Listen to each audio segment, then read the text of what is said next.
అంకితకు హడావిడిగా అనిపించింది. ఇన్నాళ్ళ తర్వాత వాళ్ళ అత్తగారు తమ ఇంటికి వస్తుంది. శ్యామలమ్మ గారికి 75 ఏళ్ళు వచ్చాయి. నలుగురు కొడుకులు అయినా ఎన్నడూ ఆమె కోడల దగ్గర లేదు. శ్యామలమ్మ నలుగురు కోడలతో 10 ఏళ్ళు కలిసి ఉన్నారు. బంగారాజు గారు ఎవరి పనులు వారికి అప్పగించి వేరే పెట్టేశారు కొడుకులను. శ్రీనివాసు, దామోదర్, మురళి, శ్రీధర్ ముగ్గురికి వ్యాపారాలు పెట్టించారు.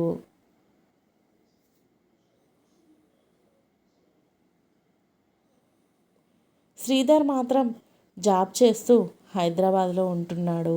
మొదటి కొడుకు శ్రీనివాస్, అతని భార్య అంకిత మృద స్వభావి, తొందరపడి మాట అనదు, అనిపించుకోలేదు.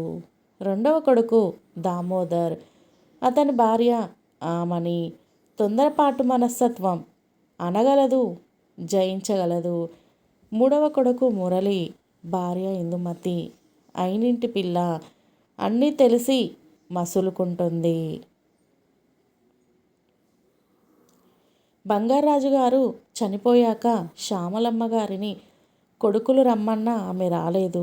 కారణం, తన పని తను చేసుకోగలిగిన అంతవరకు తన పాత ఇంట్లోనే ఉంటాను అని చెప్పింది. ఆమె మాటలకు ఎవరూ ఎదురు చెప్పలేదు.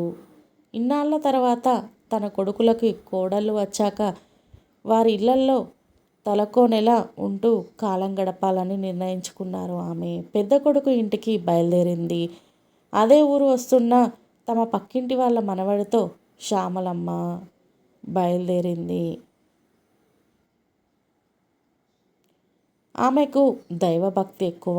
కూతురు పెళ్ళి అయ్యాక ఆ రూమ్ ఖాళీగా ఉంటే అందులో అత్తగారికి మంచం వేసి అన్నీ సర్దింది. అత్తగారి అలవాటు అన్నీ తెలుసు అంకితకు. ఆమె అన్నీ టైం ప్రకారంగా జరగాలి. ఉదయం 5 గంటలకు పూజ చేసుకుంటుంది. 7 గంటలకు టిఫిన్ రెడీగా ఉండాలి. 10 గంటలకు జావా. మామగారు కూడా అంతే, అన్నీ కరెక్ట్గా ఉండాలి. ఆయనకు కూడా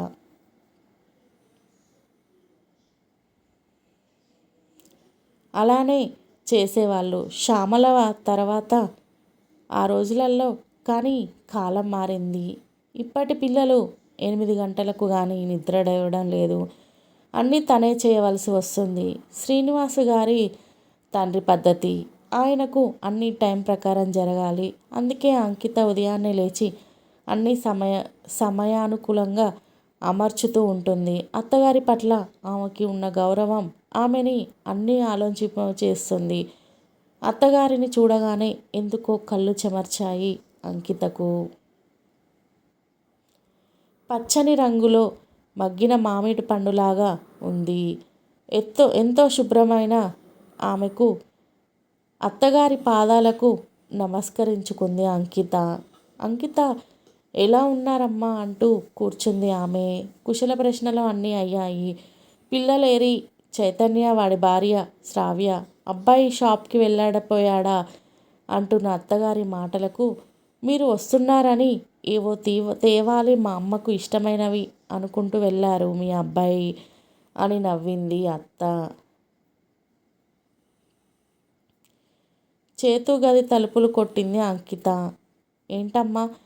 చూసి మురిసిపోయింది శ్యామలమ్మ. ఎంత అందగాడు తాతలాగా అని నానమ్మ అంటూ దగ్గరికి వచ్చాడు చేతు. ఆగాకు, స్నానం చేసి రారా అన్నది నవ్వుతూ శ్యామలమ్మ. అత్తగారి విషయం తెలిసి నవ్వుకుంది అంకిత. నవ్వుకుంటూ లోపలికి వెళ్ళిపోయాడు చేతు. శ్యామలమ్మ గారికి ఆమె భర్త బంగారాజు గారు చెప్పిన మాటలు గుర్తు వచ్చాయి. నీ బిడ్డల ఇళ్లకు వెళ్ళినప్పుడు అక్కడి పరిస్థితులు అర్థం చేసుకోవాలి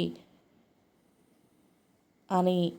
అంతే, ప్రశ్నించే ఇది మాత్రం నీకు తెలియదని గ్రహించు అని చెప్పారు. శ్యామలమ్మ గారు అదే ఆచరించాలి అనుకుంది. శ్యామలమ్మ గారికి తనకిచ్చిన గది వాతావరణం బాగా నచ్చాయి.